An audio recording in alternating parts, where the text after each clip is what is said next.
Again, our topic is, yo, women gets a taste of reality, right? So this is one of them bitches that, one of them zizzer warriors, right? That think that, yo, you know what I'm saying? Like I could put a dildo on and fuck this bitch. So now she thinking all things are sweet, cute, etc., etc. But to the point that she gets the realization of, you know what, man, I understand what niggas going. She got 8 million, 9 million. What is it? 8 million, 8 million views for. I'm late chat. My bad. 8 million.6 million views in 6 years for a reason. You can listen to this bitch, bro. Let's hear this bitch out real quick.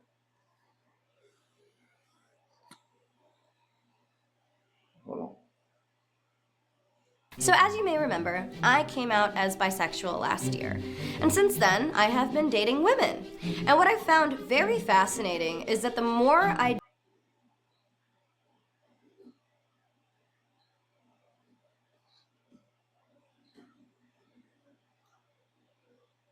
date women, the more I find myself understanding heterosexual men. Let me explain. Exhibit A. I was on a first date with a girl who asked me out, by the way, this is relevant, because when the check came, she never once made a move to pay. Not even like the fake, let me reach for my purse move. And though I don't mind paying on a date. Yo, again, that reaching for your purse move is the move that we appreciate. Listen, man, yo, we want to know that we're not being used. We want to know that we are just tools or pawns in the game, in the bitch game. We want to know that we are pawns, that we are being used for certain shit. So that fake reach is memorable.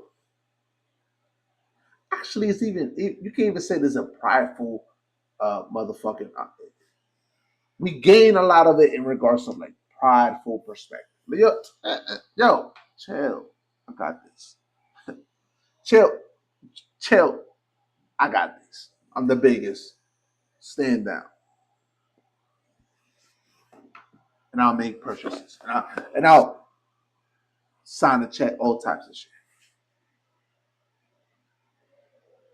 But the fact that I know that you're willing to put in as much effort as I'm putting into whatever the fuck I set up for us to pull up to whatever thing, or you know what I'm saying, event we're attending, that you're as invested to the point where you're like, you know what, I enjoyed it as well. I don't mind if I'm putting the tab on for it. Like if I'm putting the tab down for it, due to the fact because I enjoyed my time. Yeah, I enjoyed what was going on. Like bitches ain't even trying to make the effort to pay for certain shit, bro. Like yo, make the effort. You might not have to pay for it because a nigga might cover a nigga's likely to cover the tab. Now I might. It's likely to cover the tab for whatever the fuck is going on. But bitch, you gotta show some type of like, nigga, you is trying behind this shit. Some effort behind this shit. It's real shit, bro. These bitches be out here like moving all types of wild, all types of crazy. Bro, try or make it look like you're trying to pay for the thing, pay for the data, etc. Yo, at least make it seem like you're even attempting to do so. Part of me felt like, the offer would have been nice. I was also a little taken aback that she didn't even say thank you. And I never heard from her.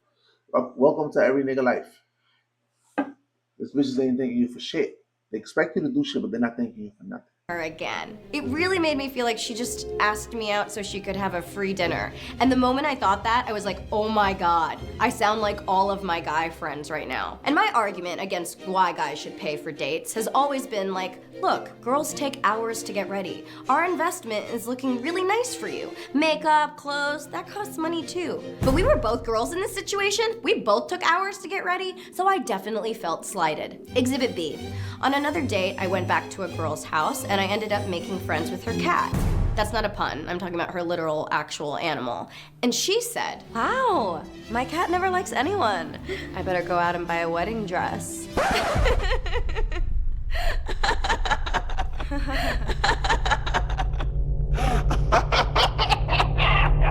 And And again, I felt like I got some serious perspective.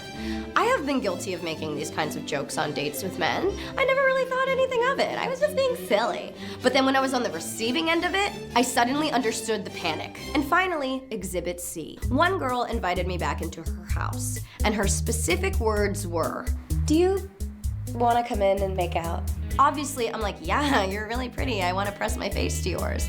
But then when we got there, we both just sat on the couch and she talked till like 3 a.m. And I was like, yo, girl, I gotta wake. Typical. This is the typical predicament with men and women. Yo, come through. Yeah, I'm sliding through. She talking like a motherfucker, like this, flapping her lips, talking about shit that has zero to no meaning. Nothing that has to do with anything that is actually important in reality or in this world. But besides her delusion, and her delusion, oh, everything she's saying it's important. It's monumental to whatever the fuck she might think is actually important. But to you, or to the world, or to reality, zero to no meaning. Zero. Up at like 6 a.m. I was told there would be kisses here. There are no kisses. And like, look, I don't want to sound like an asshole. Like, I don't mind talking. I love talking. But she could have said, do you want to come in and just talk? And I would have had totally different expectations for the evening.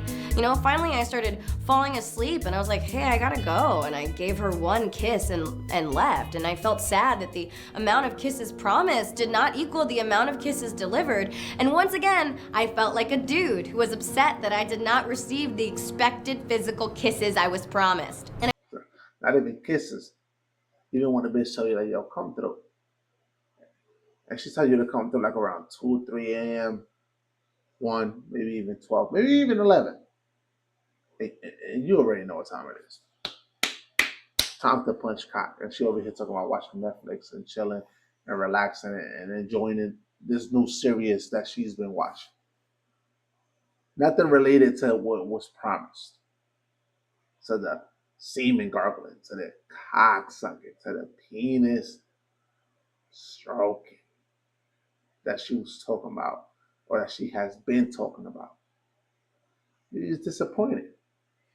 I wanted to talk about this because I felt like this has really been expanding my perspective when it comes to dating. I finally understand a lot of the complaints my male friends have about dating that I admit I would usually dismiss. But now I really get it when they say, dating is just so expensive, man. Sometimes I feel like a girl doesn't even like me for me. She just wants like a boyfriend. I wish it were more socially expected to go Dutch on the first few dates, but you're like a jerk if you even suggest it. And any experience that expands your compassion and understanding is one that I think is worthy of sharing. So what about you? Have you had any experiences that have shifted your viewpoint dramatically? Let me know. I'm Anna Akana, and thank you to Squarespace for sponsoring. Yo, as a nigga, we all had that experience where expectations were very high and we was expecting these whores to perform in a certain type of manner and they ended up underperforming. Whether it was sucking cock, whether it was like, yo, you come here, like we finna do this, we finna do that, and they underperformed, or not even underperformed, they were disqualified due to the fact that they didn't even live up to any type of expectation. Come on, my nigga, we've seen this before. This is regular amongst hoes, amongst bitches, amongst what they do. But yeah, chat. What's going on around here? Hold on, real quick.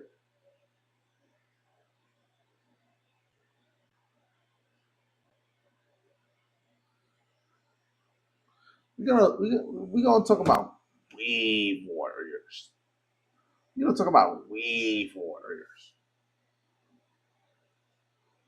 Chat. Wave warriors. Let's go to the Googles real quick. Matter of fact, so let me see what YouTube got.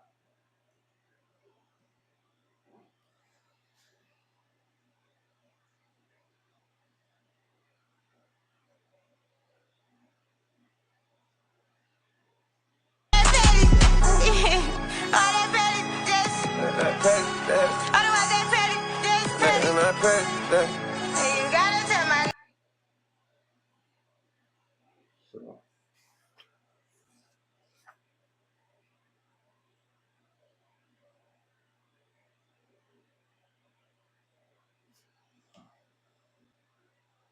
chat.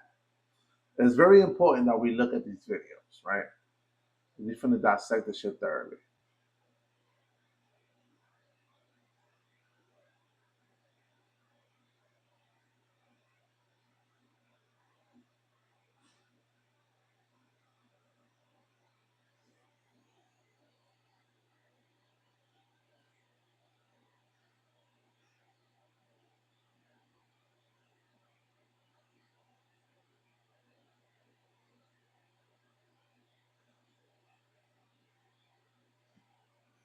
Again, read it.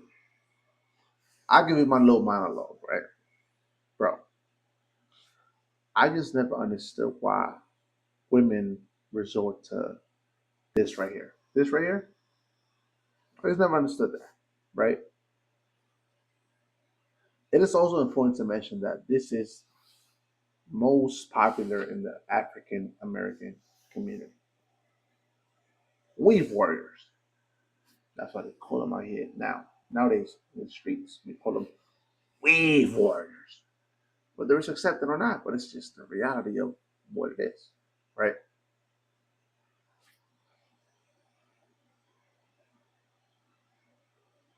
Imagine, the chat, there's many circumstances that there's pros and cons behind this. Let's break it down. There's pros and cons behind this. But imagine during sex, right?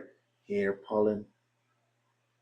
You have to gently caress her hair because she's wearing a wave. I'm inside some pussy. I'm inside some pussy. Who the fuck is over here moving on some? I'm caressing and trying to feel the texture of some fucking hair. Man, I'm trying to bend your neck all the way back while I'm beating your pussy up at a severe manner. But you gotta wave, so now I gotta be over here with some caressing your hair, gently, politely, rubbing some shit that you don't even feel because it ain't even yours. Come on, bro. Is we really trying to live in this type of facade where we feel like we in control of shit that is non-existent? My nigga, what's going on, chat? Come on. Is we appreciating and loving these wave warriors?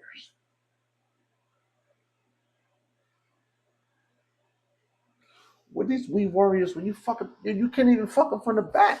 Like when you fucking, no, bro, you can't. No, when you grabbing these bitches' hair, my name, you know what's the beauty about grabbing a bitch hair? Or what? Then you grabbing her hair and you, oh, that shit fun. You grabbing this shit. You know, us men, we're very aggressive. Me, I'm a very aggressive man. I'm grabbing hair. I'm like kind of like pulling a little bit to see what's going on, see the kind of caliber of hair she got. If the shit might fall out or whatever the fuck it is, because I'm on slutting this bitch out kind of timing. Like, I'm trying to see what's going on, right?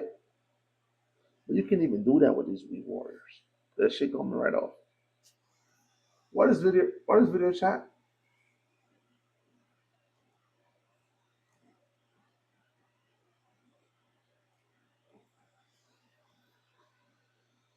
Right here, right here, right here. Shit falling up. Your chat. Your chat. This shit is falling on command.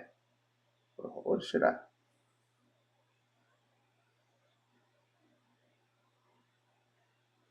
You know, he's a good father. He is, you know, and he has the best intentions for you. His plans are to prosper you, bring you to an expected end, but your life does not. Oh my God, life does not. Oh my God, life does not.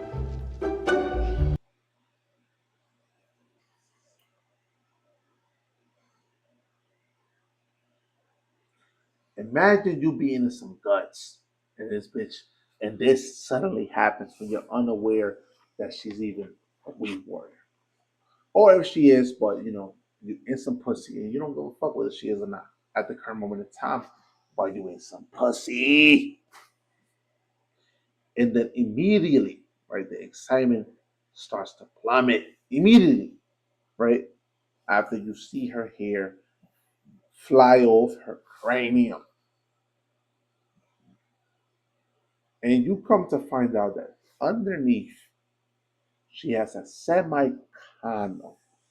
A condom looking like object holding into her real hair.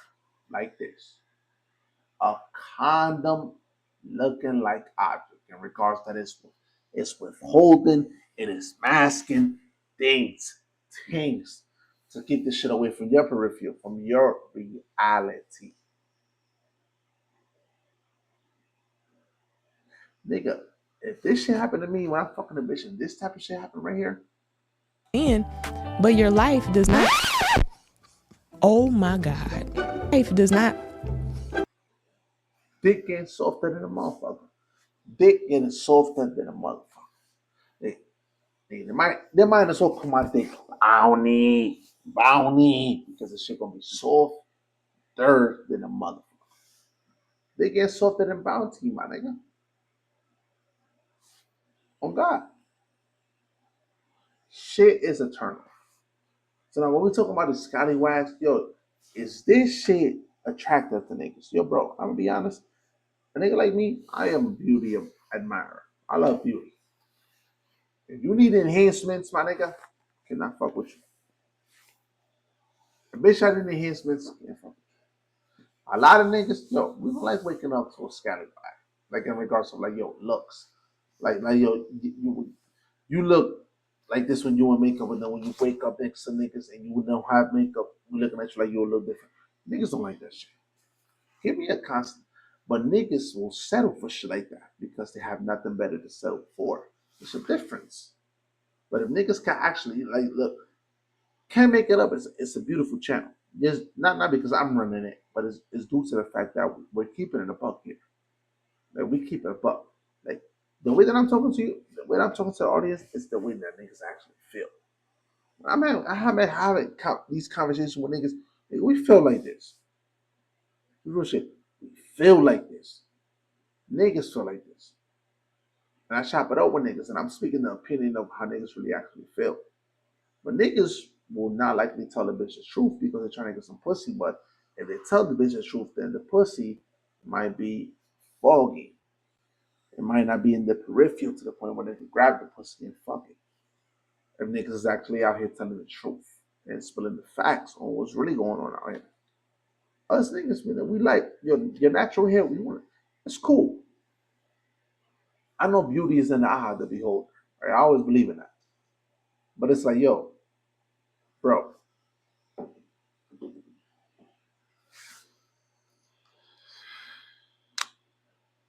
hair does not mean much to niggas. To men in general, your hair, your texture, whatever, it don't mean much to niggas. If you are a pretty woman, a woman with a nice body, etc., we do not give a fuck about what kind of hair you possess. We're not thinking about that. It's never even a thought amongst the male community. I feel like women need to understand this. Like, you spending a band 500, 300, 400 on some weave, we do not even give a fuck about. We always not gonna dissect your beauty as a woman. Whether you got the yaddy, whether you got the face, etc. We do not give a fuck about the hair, bro. This is facts. This is facts. We don't give a fuck. We never give a fuck. And we won't ever give a fuck. That's the reason I will never be a supporter of the We Warriors. Never be a supporter of them. Never. It's not my thing. It will never be my thing, and I will never support such things. It's a fact. But yeah, chat. What do y'all think? Let's move on to some other different shit, chat. What we doing? What we doing, chat?